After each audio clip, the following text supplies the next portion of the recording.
This podcast is part of the How We Are network.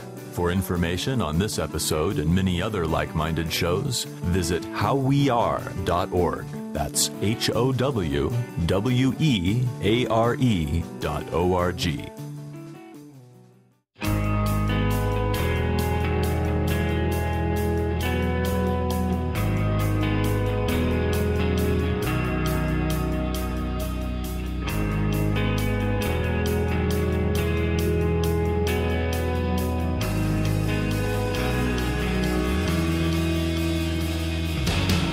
Greetings, everybody, and welcome to another episode of 100 Words or Less, the podcast. I am your ever-present host, Ray Harkins. Man, this is deep. We're like 97 episodes in. Do you realize that's 97 hours worth of conversations that I've had with people? When you encapsulate your life in either numbers or some sort of marked regularity, it just kind of blows your mind. Anyways, the guest this week is Mr. Michael Craver from a rock band called Seahaven. And they are a great band, and I actually met him because he was a fan of the show. More on that in a minute. We'll talk about it. Let's get some business out of the way. PropertyZack.com, great partners of ours. We continue to give each other high fives and promote each other. Go visit the site, become educated. Review the show. Go on iTunes, drop some stars, drop some sentences. I do appreciate that, and it makes the show look more appealing to advertisers. It's just the added benefit that it does for the show is pretty immeasurable, and I can't tell you that enough because I tell you every time that you listen to this. So if you haven't done it, let's do it. And then visit the website, 100wordspodcast@gmail.com. That's the email address, or 100wordspodcast.com. Oh, yes. Sometimes there's just too much information running through my head.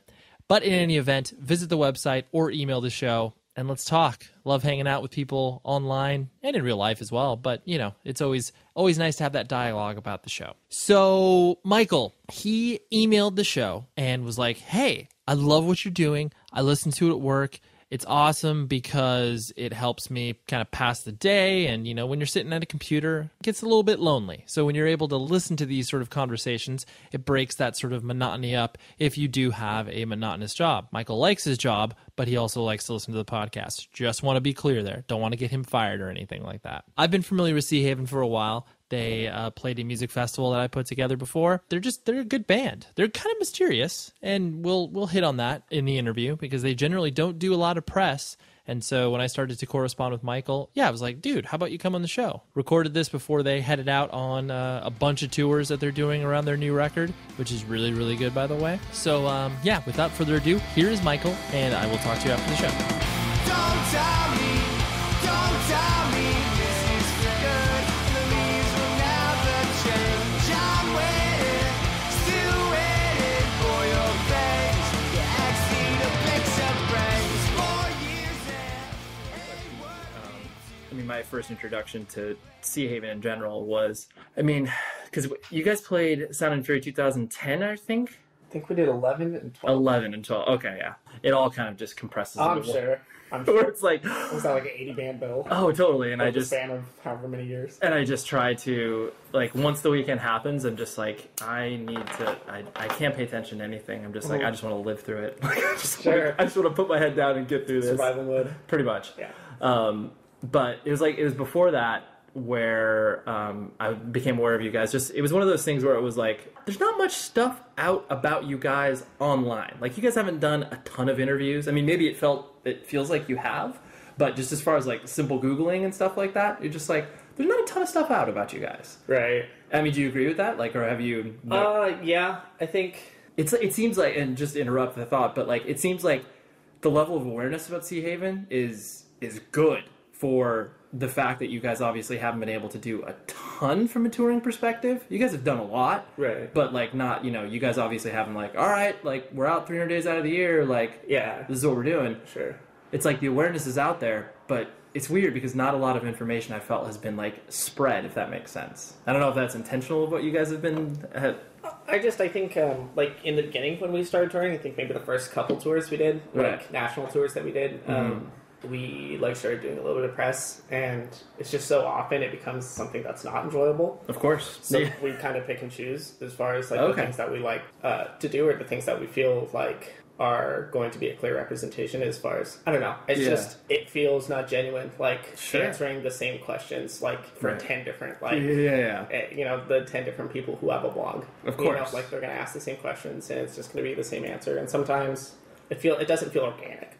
I like the way you put that, because there's definitely, like, there's that whole double-edged sword of people feeling like, okay, obviously any press is good press, and no matter how the smallest of audience that this person has or whatever, it's still nice to quote-unquote give back and whatever. There's that conception of, like, you feel like you should do that. Love the word that you use, organic, where it's like you feel like you're being approached just because either a publicist has pitched you or that person is like a super fan of the band and just like wants to have a conversation with you. They're either like too inside baseball, being like, can you tell me the meaning of the lyric with the third, you know, or then there's the complete opposite where it's like, you know, they're just reciting like a Wikipedia entry. Yeah. And it's like, there definitely is a lack of like that middle ground. That doesn't seem to be common. The other two polarities are common. I like how you put that, organic. I never thought about it from that perspective, because there's that idea that like, oh, there's a level of arrogance if you're not doing like press or whatever. Right. Like if you're not, I don't know. It feels not fair to like anybody involved. Doesn't feel like fair to us or the interviewer or the audience, where it's just like, so how's the tour been? It's been a tour. Like,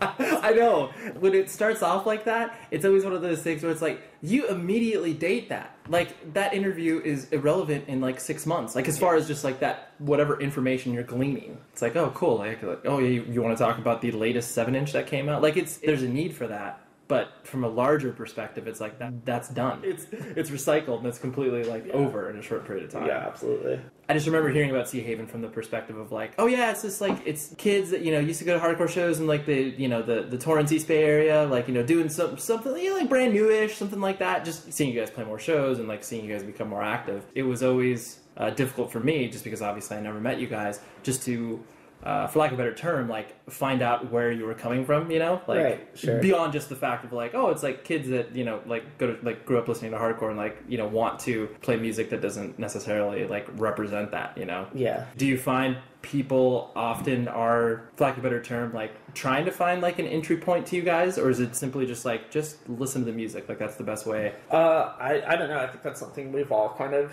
we've been trying to figure out since we started. Yeah. I think now that, like, we kind of have a handful of years, like, under our belt, and we're kind of starting to acquire our own sound. I think it's, like, I don't really, like, when people ask, like, oh, like, what do you guys sound like? Especially like, family and friends and stuff. Like, oh, what do you guys sound like? It's just, I'm like, oh, it sounds like alternative rock. Right.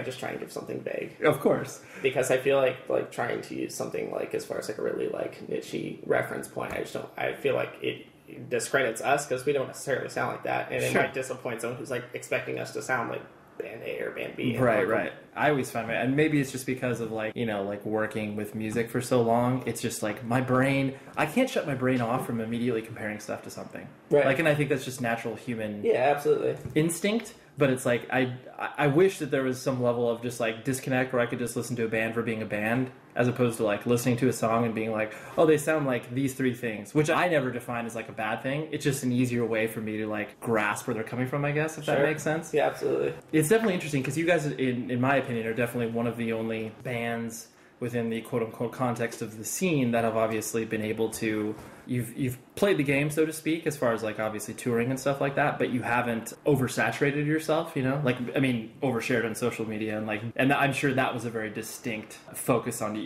like, all of your guys' part to be like, okay, like, this is a deliberate thing, we're not going to be doing this. Or did it just kind of evolve? I don't think we want to outwear our welcome, or, like, try and, like, nestle into, like, something that we knew wasn't going to be, you know, the next 5 years for our band. Sure. As far as, like, completely, like, resting our laurels in, like, one scene, or, like, one style of music, or, like, what we're, like, perceived as, or what we're, you know, expected to be. Right.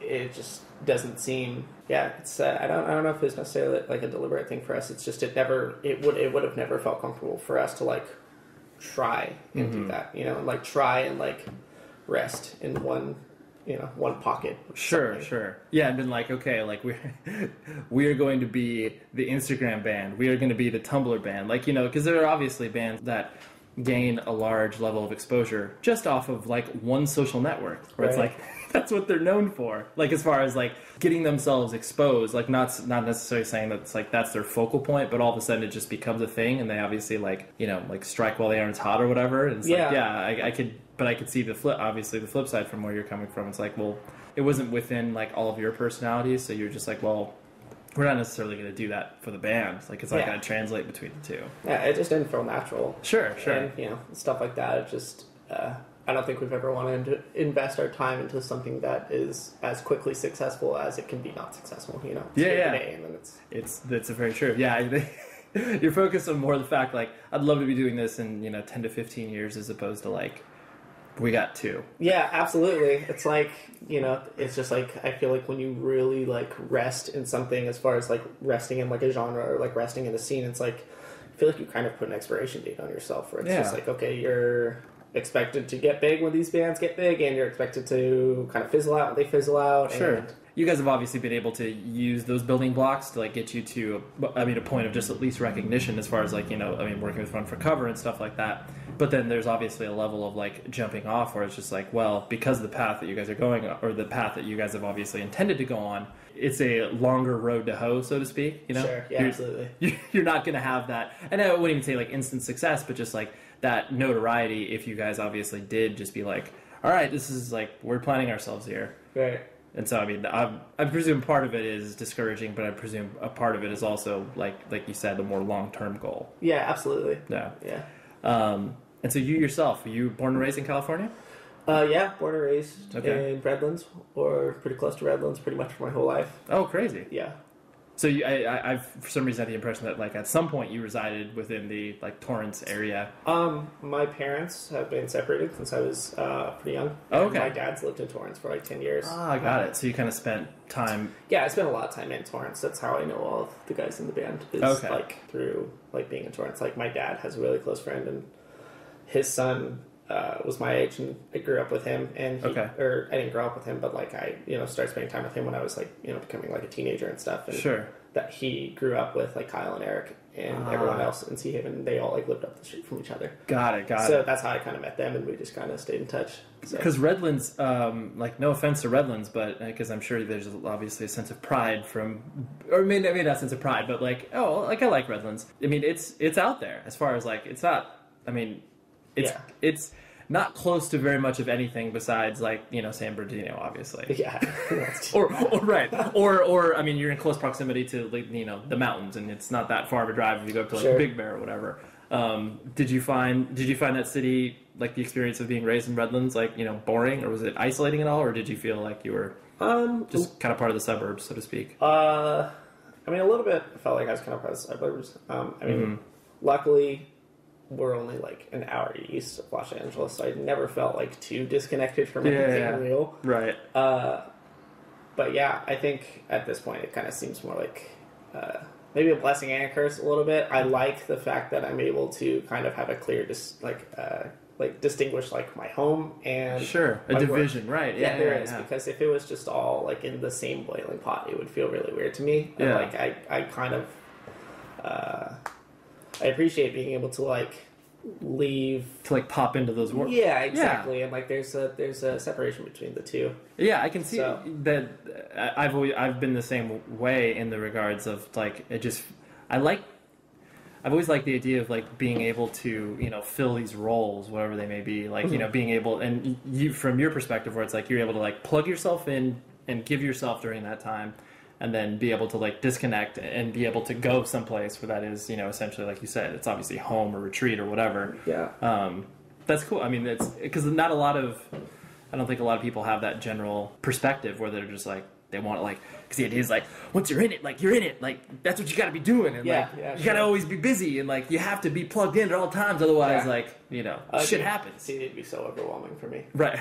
You're just like, that's not my person. Anxious mess. That would just be the worst if I had like no sense of like, okay, I'm at home now. I can. Right. But also vice versa. When when there's stuff where I really like being able to like step away from things at home. Sure. And be creative, sure. Yeah, be creative, have that release, and then being able to kind of come back and mellow out of it. So sure. see things with a new set of eyes. Yeah, no, that's totally.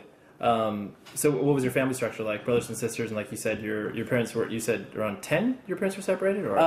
No, my parents have been separated pretty much since I was born. Oh, okay. But I've always been really, really close with both of them. Sure. I'm an only child. Okay. Now, we got to stay together, man. Well, I quite often refer to it as lonely child. So do you look back on that experience being an only child and be like, oh, like this, I kind of just had to entertain myself? A little bit, Yeah. I was kind of left to my own devices a lot. Not in like a bad way. Not like Right, my right. parents weren't around or Right, anything. But like just neglect, kind of like, right. yeah. But yeah, I grew up at home with my mom. Okay. Like just right outside Redlands. Sure. And then I would visit my dad like every weekend though. Oh, So okay. I've always been really close with both of them, but I'm an only child. Sure. Yeah, no, I mean, because my parents got divorced when I was 3, and so I was definitely a similar product to you in regards to like, yeah, it was like, I always tell people the story of like, playing Monopoly by myself. And it was like, so people that have brothers and sisters are like, oh dude, it's so sad. But like, I look back at that and I'm like, man, I created like 3 other players that I played against. And it was like this huge thing where I'm like, people that just didn't have to experience that because they had people around. Well, I feel like it's almost like pretty character defining in a way where it's like you didn't have like an older brother or sister to take cues from. Like Right. you kind of had to build that for yourself. Right. Yeah. Good or bad, but yeah. Yeah, absolutely. So do you look back on that experience and be like, oh, I wish I had like a brother or sister or someone to be around? Or like you said, did you feel that it built the character needed to move forward? I don't know. I think it would have been such a different dynamic that I'm not always thinking about it, but I quite often am like, oh, I wonder what it would have been like as far as like, having an older brother or even like a younger brother. Right, like, right. really feeling like I needed to be accountable for someone because I feel like that's kind of Yeah. a thing is like older That's brother, true. older sister, they feel accountable and like protective of Right. younger sibling. But Yeah. I don't know.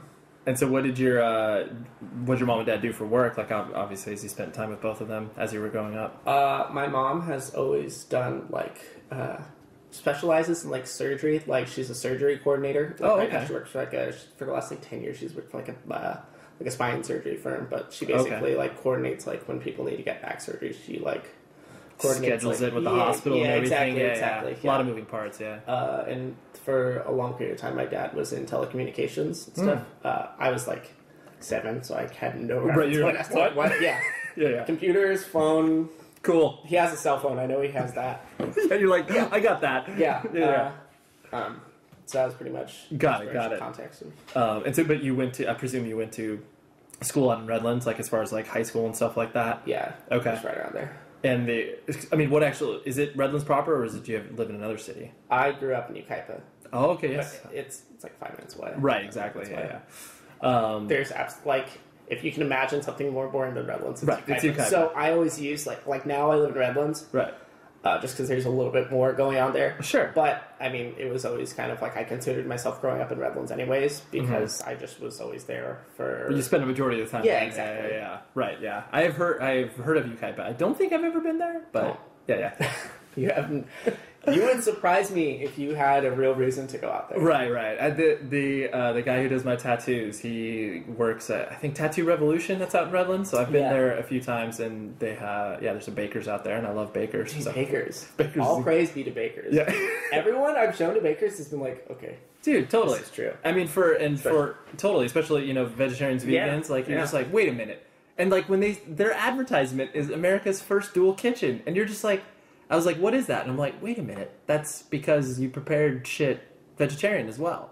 I thought it was because they did American food and Mexican food. Oh, Dual good kitchen point. like that. Good point. See, I'm totally making another narrative. I'm not trying to shoot you down. That might be it. But That way more plausible.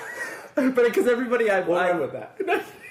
Everybody I've spoken to about that has always been like, "Oh, really? That's the meaning?" I was like, "Yeah, totally." But hearing that, totally right. American Mexican. Yeah, I will. Yeah, I won't spread that propaganda anymore.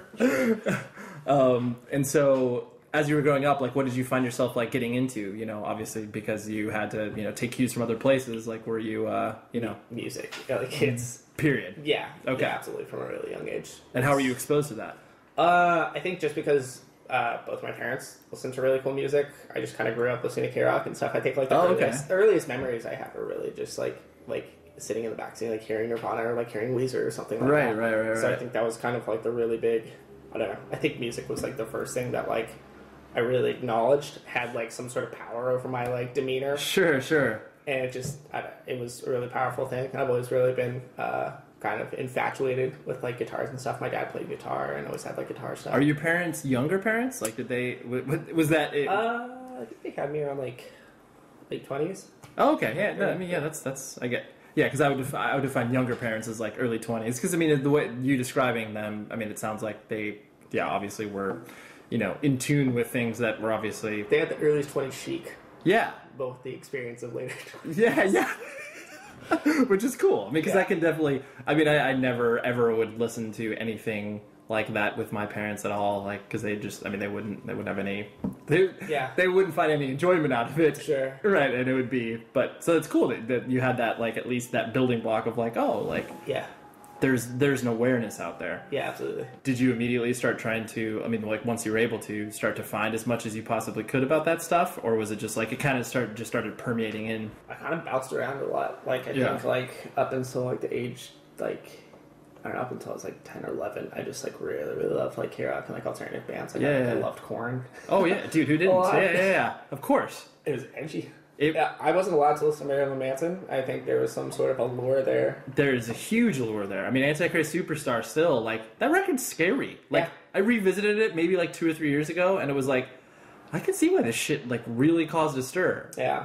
I actually just thought about Marilyn Manson the other day because I started watching American Horror Story with my girlfriend, and there's just, like, so many, like, weird noises and stuff I feel like I've heard from, like, his records. I don't know, I feel like he would be an executive producer. 100%. Or, like, the music coordinators. Yeah, sure. No, totally. And then I think I went through, like, that pretty typical, like, young white kid rap phase. Oh, yeah, sure. Where, like, of course. Loved, like Eminem, Dr. Dre, and, like... Oh, dude. Well, how old are you? I'm 23. Okay, yeah, you're because I'm 33, so we got 10 years, but you 100% need to go through that. Like, Dr. Dre, The Chronic, and Snoop Dogg's Doggy Style, like, those records I still listen to, and I feel hard.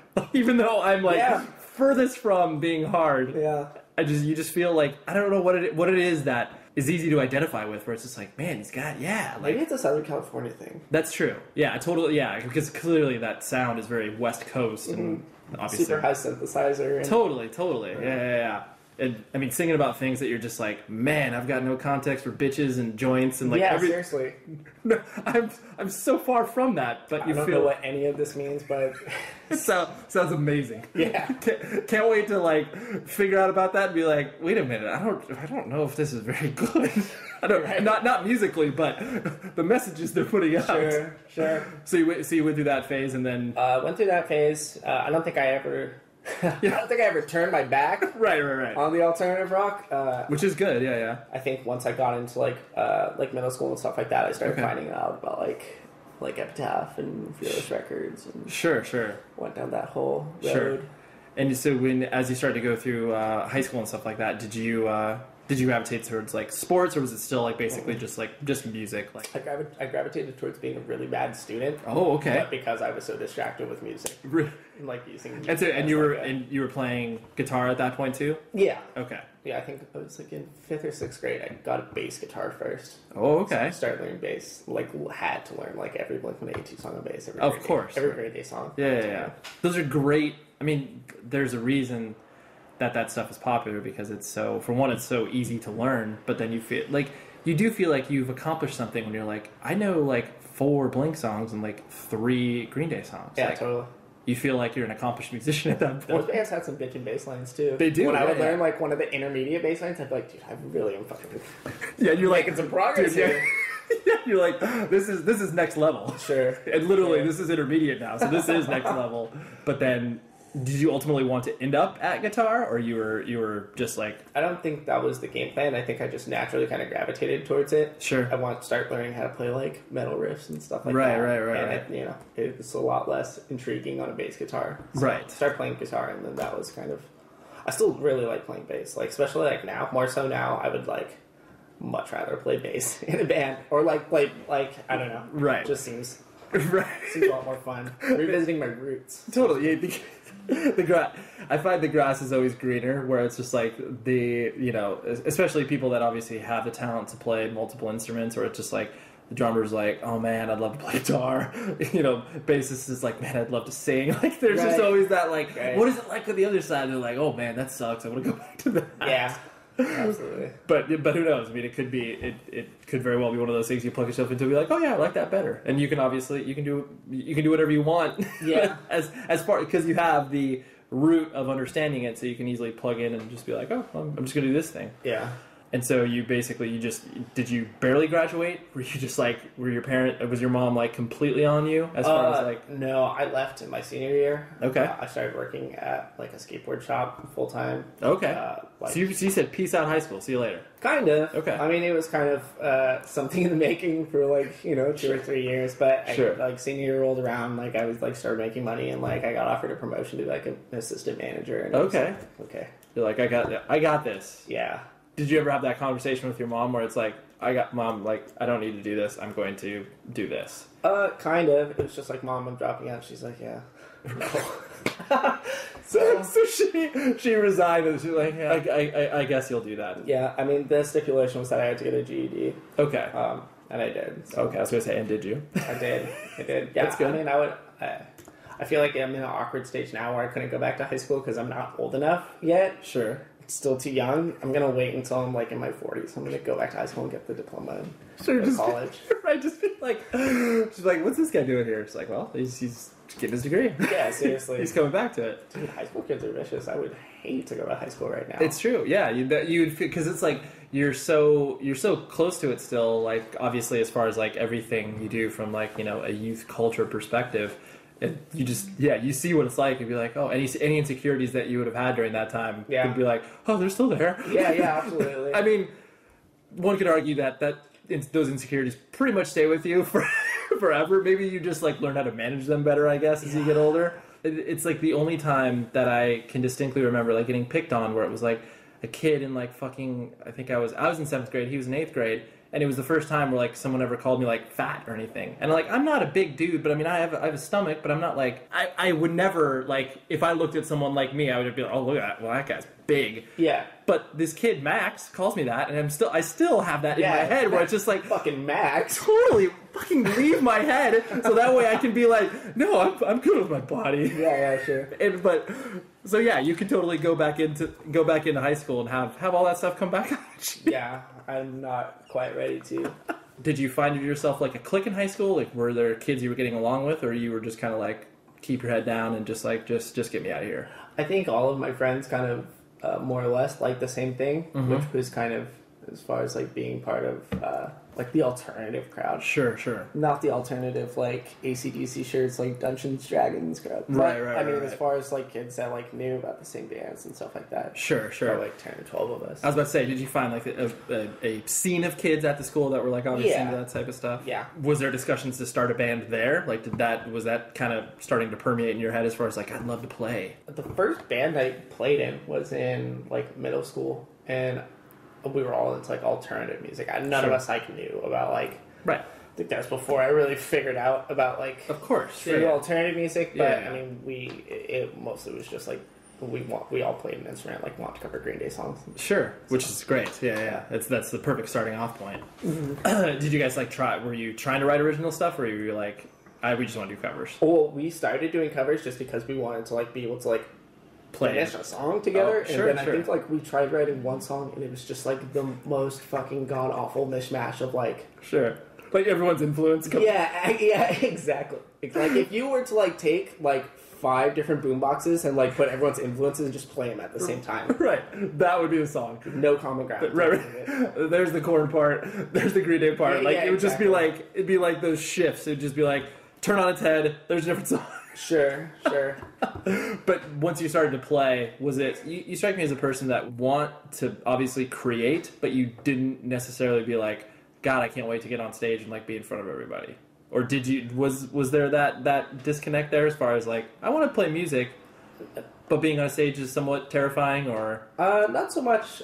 I think I always like wanted to like be. Okay. I mean, I've always wanted to be like in a band Sure. and like tour and do the whole like being on a stage thing. I don't Right. think it was like. I mean, it was always one of those things like, oh, wouldn't it be nice? But it was never one of those like, I need to figure out how to make this happen. right. I think that all kind of started to fall in place once I met all the other dudes and just started playing. Sure. And so you said you worked at a skate shop, so you were fully entrenched as far as like in did you skateboard and were you in skate culture and everything like that? Yeah, more or less. I was never good at it, but I mean, I liked the culture. I still like the culture. It's Yeah, no, for sure. I agree wholeheartedly. skateboarding and punk rock go pretty hand in hand. Totally. I could ollie up a curb. That was like the extent of my talent there. Get ollie off a curb. That's good. Couldn't do That it. no. Yeah, I could probably Yeah, I think it's reversed. We probably have similar chops. In retrospect, it was probably just gaining enough speed to like go Drop over off. the curve and not fall off the board. Gravity was working for you. Yeah, exactly. I'm very hesitant to say that I Right, then you actually had the ability mastered some to sort of skill with it. obviously. So, did you ever play a show with any other outfit before, like Seahaven? Was that like your first experience as far as like playing out and playing shows and stuff like that? I mean, more or less like playing real shows, yeah. Like Right. with that like cover band, like we like played like talent shows and stuff like that. Oh, okay. I think we played like a bar once or twice. Oh, or that's- something. But like Did all the parents come out to that too? oh yeah, Oh yeah, yeah, absolutely, all the video cameras and everything. yeah. I mean, there's definitely video cameras there. I don't know where that video exists, and I hope it's. Yeah, I mean, everybody's excited when you first get out there and start to play, but then it's like, it's never a good idea to film like your first show. Like, to film your first experiences, because you look back at it and you're just like, that is absolutely atrocious. What was I thinking having someone, asking one of my friends just to sit there and film at the Showcase Theater and like, why? Right. Awful. They have to sit there through a terrible set, looking at everybody who's being insanely awkward on stage. Yeah. I mean, obviously, for your perspective, it's like, yeah, you're much younger, so it's like, but when you're like 17, 18, it's like, you hopefully should have the wherewithal to be like, maybe this is a bad idea. We don't need this for the archives. Yeah, definitely. And so then like you said, basically you spent a lot of time in the South Bay area, so you got to know the rest of the guys just by like spending, weekends out there and stuff like that, and like the concept of you guys all playing together just kind of gelled naturally, or how did that all... That came up later on. Like, I was spending a lot of time there on weekends because I was still, like, 15 or 16, and I had to go out and see my dad and stuff. Right. So I, like, met them and stuff, and we stayed friends for a couple of years. I mean, as close as friends, Right, of course. We'll consider that long-distance friendship. Yeah. 15. So, Right. I mean, thankfully there was, like MySpace and stuff like that, where, like, or Facebook, where we kind of kept in touch with each other. But the idea of playing together didn't come up until, like, 2009. That's the year I dropped out and like started doing the skateboard shop, and I got in touch with Kyle and like I was like, let's hang out. Like there was no like sort of like let's play music. It was just like Right. Hey man, right. Yeah, I drove down there one day and like I had my acoustic guitar with me, and he had we went to his house and we were just kind of like messing around, and he like showed me a song he was working on, and we started jamming it out, and I think that's when we kind of decided that we wanted to play music together. Sure, that's when we're like, oh, this could be, yeah, this friendship already exists, but like, oh wow, we can be creative together, and that's kind of fun. It seems like the structure of like Seahaven in general is one of those things where you guys evolve just because you haven't been able to, or not even haven't been able to, but you guys haven't done like the 300 days out of the year, like we're gone, that sort of thing. But you guys seem to have structured your lives to where the band can be like the focal point, where it's like you have the ability to tour kind of whenever, as far as like the opportunities presenting itself and stuff like that. Right. But I presume that's like a very deliberate decision on your guys' part to be like, okay, like we all need to have jobs and shit that we will all be able to like leave at a moment's notice and that sort of stuff. As far as like kind of turning it on and off, it's never been like a deliberate thing for us. In a perfect world, we would just do this. And Sure. I mean, it's thankfully now it's like working towards that, where it's like we're kind of growing to a point where we can do this, so Right. do this. But before, it was just always kind of like we don't really have a sound that can like just I don't think booking agents just going to easily throw us around to each other like, oh, like put on this, and this. Right. It's like there kind of had to be the right opportunity. Mm-hmm. And it's only been like the last couple of years where there's been like opportunities that have come up, but it's just not something that we feel comfortable doing, or it's just not something that really makes sense to us. Sure. Yeah. So you guys have been very deliberate about obviously like the tours that you have chosen, like as opposed to other bands where it's like they'll pretty much say yes to anything, provided it like obviously like makes sense from a or even if it doesn't make sense from a financial standpoint. But you guys pretty much have had to be deliberate on that because of like the overarching plan for the way that you guys kind of viewed Seahaven progressing. Yeah, I mean, we've just always wanted to set ourselves up to just kind of be more interested in the longevity of it. Right. And whether it's like, if it takes us, 3 or 4 years to get to the point where all we do is the stuff that we want to do, then that's kind of the way we're going to do it. Sure. I mean, I think when we started, we probably would have been more apt to like, of course we'll have that tour. Like, of course we'll do that. Like, really? But like now it's kind of like, it's really more kind of sit down and work, do we want to do this? And yeah. What was the most difficult tour that you guys had to have that discussion about that you guys, had to eventually like say no to, but was just like that, man, I don't know, this would be cool, but like it's kind of weird, like, because there's usually always those like 1 or 2 tours that kind of come through where it's like, oh, this, like, wow, this could be really good, but then it's also really weird because would these kids even get us, like. And I mean, as far as like the tours that we've said no to, I don't know if I would necessarily want to step on anyone's toes. But I mean, as far as the weird, like not weird, but as far as like the boldest move for us, I was probably like doing like a Man Overboard tour back in 2012. Sure. We had put out a record like 6 months before, and they wanted to do a tour, and we all kind of talked about it. Like, well, is this something that we're like catering to? And we were just like, well, let's do the tour. We'll see. And I mean, it ended up being an awesome tour for us, and those are all, all the Man Overboard dudes are really close friends of ours now. So I mean, thankfully, I'm glad we did it. Right, because you get the way that you guys strike me too is like you guys definitely fall into. I don't even use this. Sometimes I use this in a derogatory term or a derogatory sense, just because there are bands that are underappreciated. But like you guys are a band's band in the sense of. Bands like to tour with you, like, because, I mean, you're cool dudes, and, like, you are, like, you're different enough from whatever band you're touring with, where it's like, oh, this is a nice, like, break from, like, the 3 other bands that sound kind of like us already. Right. And like I said, the derogatory part comes in, where it's just, like, usually bands, like, kids just look at them like they're, who are these aliens playing on stage? Like there's that level of disconnect. I'm sure there's been a fair amount of that I'm in sure, actuality for us. I mean, I'm sure that there's definitely, but it's like one of the bands that I always cite, like this band called Code 7. They were from North Carolina. They put out some records on Equal Vision. They were totally like, they were like basically like muse-ish type stuff, but they always played like hardcore shows because that's where they kind of came up in. Right.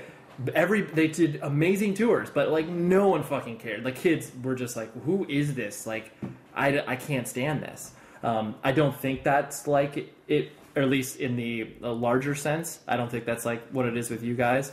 But there's definitely that sort of like band, like, yeah, like, dude, let's take a seat. Like, those guys are cool and like they're good. And so I'm sure that a lot of those discussions happen to where bands that, like you said, you might feel like, what does this make sense if we tour with Man Overboard? Like, they're a pop punk band. We don't really fall in line with them sonically, know. But you take that risk just because, well, I guess we'll see how it goes. Yeah, I mean, it's always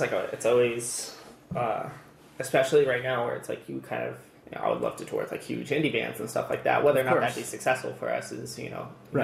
But I mean, as far as like, coming up in like a scene, more or less, there's the punkier side of it, then there's the pop punkier side. I don't know. Maybe I'm probably generalizing it a bit too much, but it's just I don't think there's ever been a bill that like we fit perfectly on. Right. I think there's so you're like, yo, we're at home, right? Yeah. I think there's certain elements of our music that can cater to one type of tour or another type of tour. I don't think it's ever been a perfect fit for us. Right. We've either been on a pop punk tour, or we've been on a hardcore tour. Right. Which one do you feel? Because there's an advantage of being the heaviest band on a bill, so to speak, and then there's also an advantage of being like the quote-unquote lightest band on a bill. How do you guys, I mean, not like I would ever define you guys as heavy, but you could be a little more... We can get out. Yeah. So where have you seen the most like reaction from that perspective, where it's been like, oh, we stand out because we're heavier, or we stand out because we're, lighter, so to speak? I think if we have to gravitate towards either of the two. I think we gravitate towards the heavier side of things. Sure. Just because it seems a lot easier to be like heavy and get away with kind of like having more pop sensibility as opposed to the other way around where these kids are coming to see, you know, not heavier stuff. You're generalizing, of course. Sure. But I mean, it's just, it kind of makes more sense in that sense where, you know, we can, you know, I mean, like we can like get away with having like dark undertones and like heavy and stuff. Totally. You may have more room to play around with that as opposed to vice versa, where it's like, can like we not sing these parts as good? Like, Sure. Yeah. Can we not be as quote unquote slick? You guys also strike me as a band, like in reference to obviously like the scene and everything in general. You guys also seem like a band that can help usher kids to listen to more, lack of a better term, like left of center stuff. Like, can obviously bring them along from being like, I exclusively listen to, you know, to Transit and the Wonder Years, but then they hear Seahaven, and that's kind of like, that's like their introductory to be like, oh, like I can listen to something that sounds sort of different. Have you had interactions with kids from that perspective? Be like, oh, like, you know, this, I was able to open themselves up, whether they deliberately say that or you just kind of notice? I mean, not notably. Yeah. I think there's a weird thing going on where like the kids who like kind of like bands like the Wonder Years also really like bands like, you know, like Bob Speed or Tuesday Boy or like Balance or something like that. They like kind of fight, and I think it, you know, I just think that they maybe have an admiration for this whole scope of thing that's going on. I don't think that's necessarily, you know, it's a bit weird, but I think it's also really unique. It's really cool that like they're not limiting themselves to like, oh, I like music that sounds like this. Like they just like, you know, they like a little bit of everything. So there's never been like a real like. Yeah, I don't think there's ever been a really notable time where it's like, oh yeah, like I used to only listen to these bands, but I heard you guys, and now I'm listening to right. You know, band A and B. The Decemberists, right? Yeah, sure. yeah. I mean, I definitely think that there's a truth to that, where it's just like it feels like everybody's distinctly a part of a scene, but everyone's like doing their own impact and mark on like these different sounding elements to all the same thing. Yeah. If that makes sense. And do you guys like tour and getting out there and like doing that? Because I mean, it's a weird thing when you first start to get into it to like adjust to the idea of like road life and stuff like that. And if you're not doing it like on a, you know, huge like we're gone for 8 months sort of thing, you know, it can be hard to do that like start and stop stuff of what you guys have done. Yeah, absolutely. Yeah, that's been the weirdest thing is like hitting it hard and then coming home and like just having a lot of neutral time. I think it would be easier to fall on one side of the spectrum or the other. Right. But I don't know. I think we enjoy touring and being together and playing together. I don't think for a second though that we would enjoy it if we weren't in the right sort of mindset and setting as far as like enjoying what we're doing. You know, I think that's a big part of why we've decided to not do a lot of stuff is just, you know, like it's real. Like those are like my best friends. Right. Those are the people that I'm closest with, and this is everything I've ever wanted to do, and I don't want to spend a second of it doing something that doesn't feel right or doesn't feel comfortable. So I think I think we're all kind of on that same page, and that's, you know, it's kind of led us to dial things back here and there. Sometimes.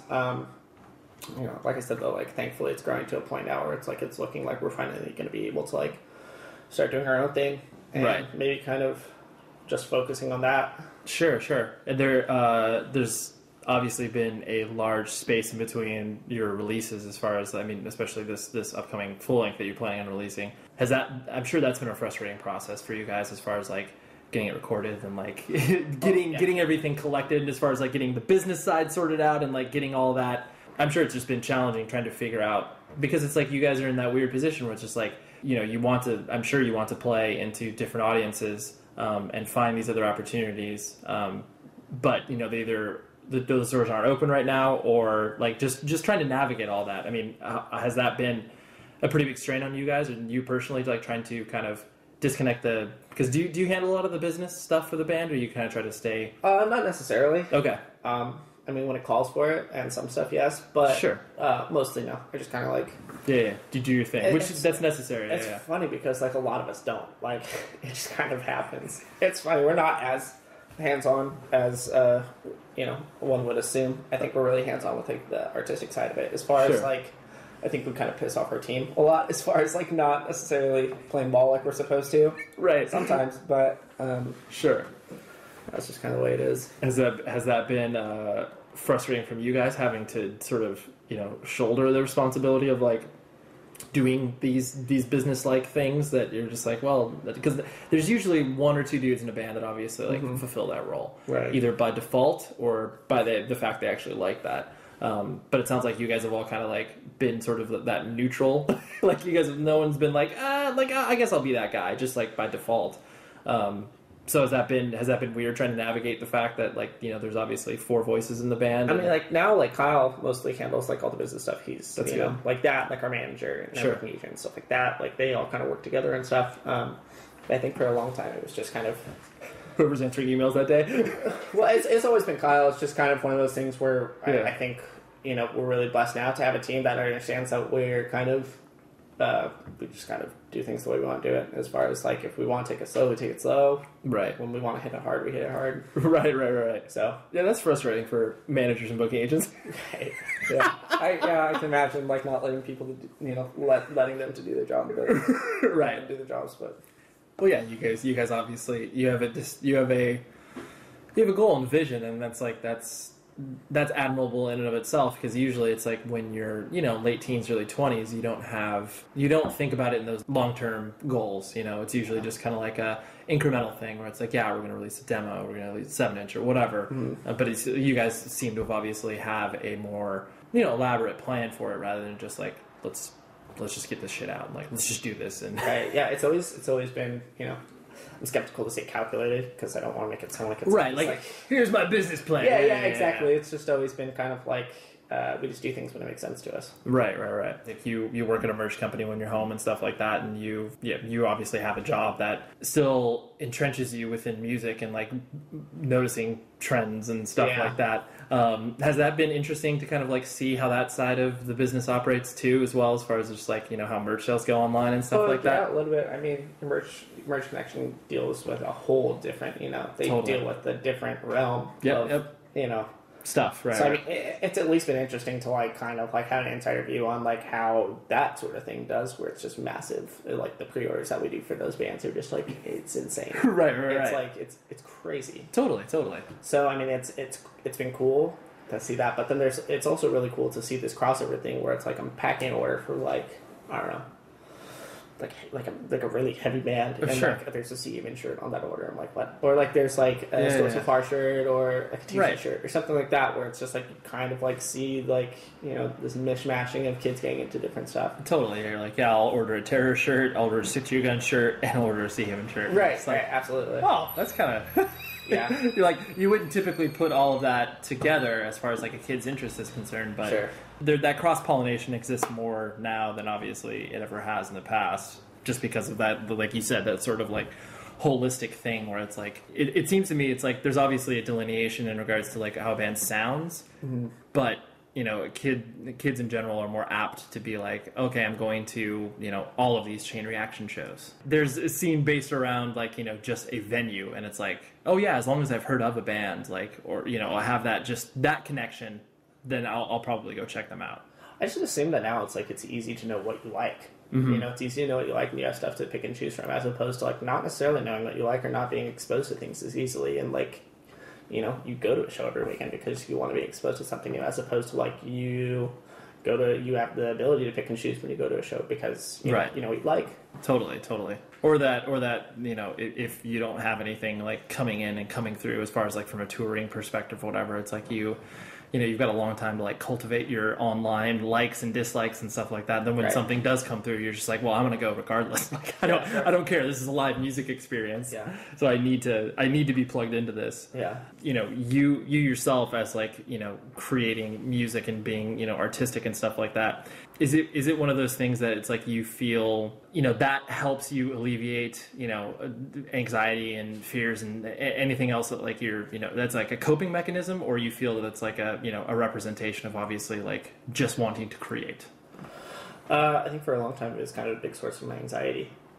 Really? It's like feeling that pressure. You felt pressure to write stuff, like to create for like the band specifically. I mean, not putting words in your other band members' mouths or anything like that, but just like that sort of internal. No, it felt like when things started like happening for us, and it just kind of was this like huge like shock of like, okay, this like might be our thing. Like everything felt so much more immediate as far as like writing stuff or like like the dynamic of the band. It all felt like a lot more immediate, and like now just like being able to like take a step back for as much as we have, or like not be so submerged in it as much as we would Right.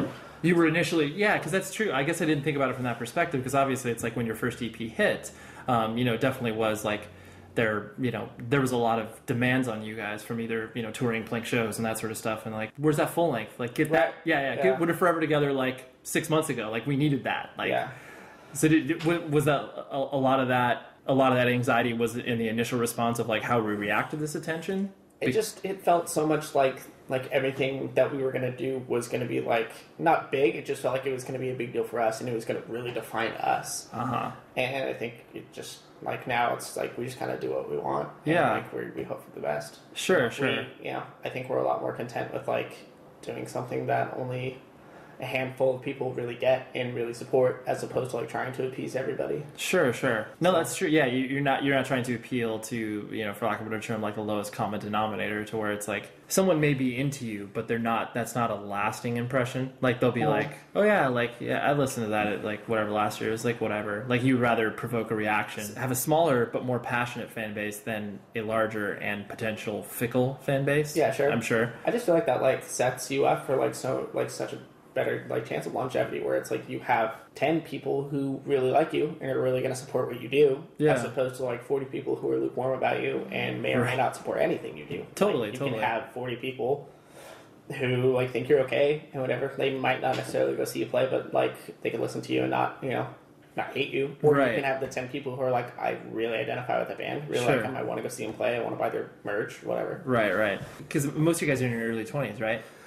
Yeah, because I mean, the everything that you're describing sounds very, for lack of a better term, like mature. Like you guys like have. I don't typically hear the sort of like focus from people, especially like young. I mean, I define under 25 as being young, and like once you fit over 25, then you're old as shit. Like, but I look at all the moves that you guys have made, and like the reaction, especially what you're describing, to like that first wave of attention. That you guys had to have those like sit down conversations and like, all right, what are we going to do here? Like from the law, and like I'm sure those conversations were they difficult to have? Were they easy, or did it kind of like initially reveal itself as making sense, or was this just like, well, this is all kind of part of our plan? Like, let's. I think it's just like, we've all heard like horror stories about people who they like burn themselves out like over 5 do 5 years of like super heavy touring, and like maybe writing records someone likes, maybe writing record people don't like, and like you tour off of it, and like you begin to like not like what you do, and you begin to not like who you're with, and I just don't think that's ever been something that we've ever wanted to subject ourselves to. We would rather take a little bit of time and make sure that we're doing things the right way and doing things the way we like to do it. Yeah, and I don't mean to belabor that at this point, but it's just interesting because, like I said, to have that level of like, for lack of a better term, like maturity and just like clarity of like, oh, like we've seen how this has gone, and like it is so tempting when stuff is presented to you to be like, oh man, like let's do this now. Just take that because it's there, and obviously like there's all signs pointing to why you should do this, rather than like, okay, like we may be less popular because we're doing this, and we're not, on this we're going to release a record every year sort of thing. Right. And to be able to like to take that, I'm sure, because there's a level of fear, or there's a level of being scared about missing a boat or missing an opportunity. I'm sure there was some of that conversation going on too. Yeah, we just tried to abandon that really early on. Yeah. It's kind of like the greater good, It's always been about the greater good. It's always been about like really, taking the time and doing things right and enjoying what we're doing, as opposed to like doing something because we felt some obligation to do it. Right. I mean, maybe we're doing it ass backwards. Maybe we would be making twice as much as we do now if we like took those 5 tours and like stayed on the road and like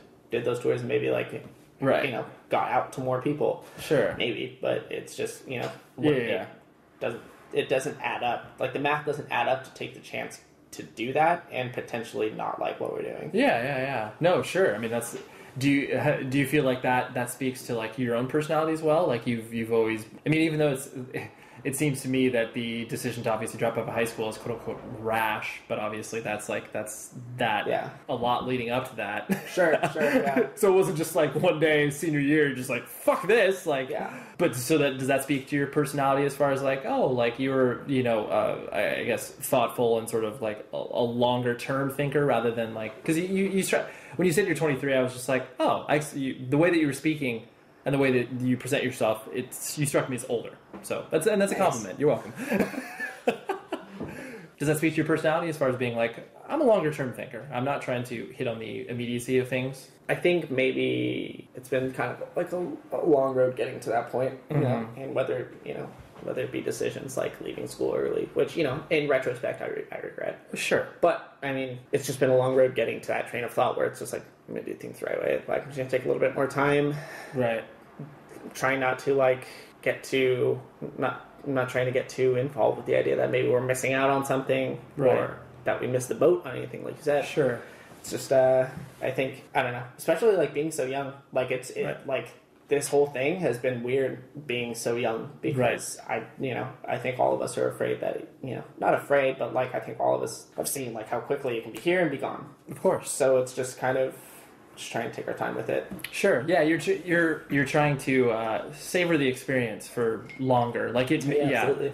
I mean, yeah, that's a very, for lack of a better term, mature way of trying to look at something, because it's like if you can look at something from a longer term perspective and be able to like, hey, let's put these pieces together so it can last, as opposed to, like just have a Jolly Rancher and that will be sure. that moment, and that's kind of it. Yeah. Because you say you have a girlfriend, you live with a girlfriend? Yeah. Okay. How does the whole like touring lifestyle and like band lifestyle obviously sit with her? I mean, I'm sure she's accepting to a point, I'm sure. Oh yeah, absolutely. Yeah. I mean, she's really cool about it. Do your parents understand the context of what you're doing? I mean, more so recently, now that it's become a more serious thing. Right. And there's been like, we've seen major growth as far as like where it started and where it is and where it's heading. Sure. And like the kind of like people that are involved with it now, and it's become very much a real thing. Mm-hmm. I think with my parents at the beginning, it was, especially for my mom, who like, I was like, oh, I'm dropping out of school, Yeah, and on top of that, I'm going to be in a fucking band and tour. Yeah, I'm dropping out of school because I want to work full time. It's like, okay, that's a bad decision. Okay, I'm quitting my full-time job to go not make any money on tour. Even worse decision. Right. But I mean, now it's like, my parents are stoked on it. Sure. My dad especially, because he, has always listened to cool music and played guitar and stuff. And now it's like, the hard work as far as like what we've put into it is paying off. So they're all really stoked about it. Right. My girlfriend, it's just hard, Of course. It's hard, like trying to maintain a relationship. Yeah, absolutely. It's just like being gone for, whatever way you want to slice it. Being gone for 2 months is hard. Yeah, it's hard on everyone. So, totally. Yeah, it's a certain thing that's like, even though it's like there's always the selfish perspective of like, oh well, like you knew what you were getting into when you signed up to this relationship. There's obviously that element of like, well, like I didn't hide this fact, but then there's the cold reality of like, well, yeah, but that doesn't make it what I am doing to this other person like fair, like what they're experiencing. Yeah. Yeah, absolutely. Of just being like, well, like this is something that I'm exploring for the foreseeable future, but as long as we're there to be able to like hold each other up, then sure. Hopefully we'll be able to see each other through this. But I think that so many people just take that. I mean, from the outside perspective, like people that show up to shows or whatever, so many people take that for granted because they feel like, oh, like you're up on a stage and getting adoration and love from that perspective, but then it's like, well, it's once you step off the stage, it's like, well, there's like I'm alone. I'm with these other guys. Like it's a very hot and cold experience. It is, absolutely. Well, I feel good about what we went over. So great. Good. Great. Well, I appreciate you coming over and hanging out. I appreciate you having me. Of course, dude. So there you have it. There's Michael. Check out his band Seahaven. I promise that you will find enjoyment out of them, either in the live atmosphere or on record, because I enjoy them in both.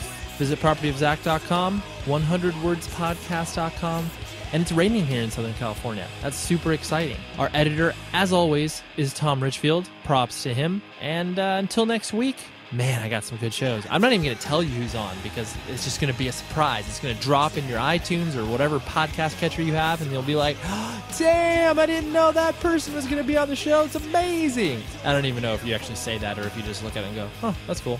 I think that's probably the reaction that you get. But anyways, be safe, everybody. I'll talk to you next week.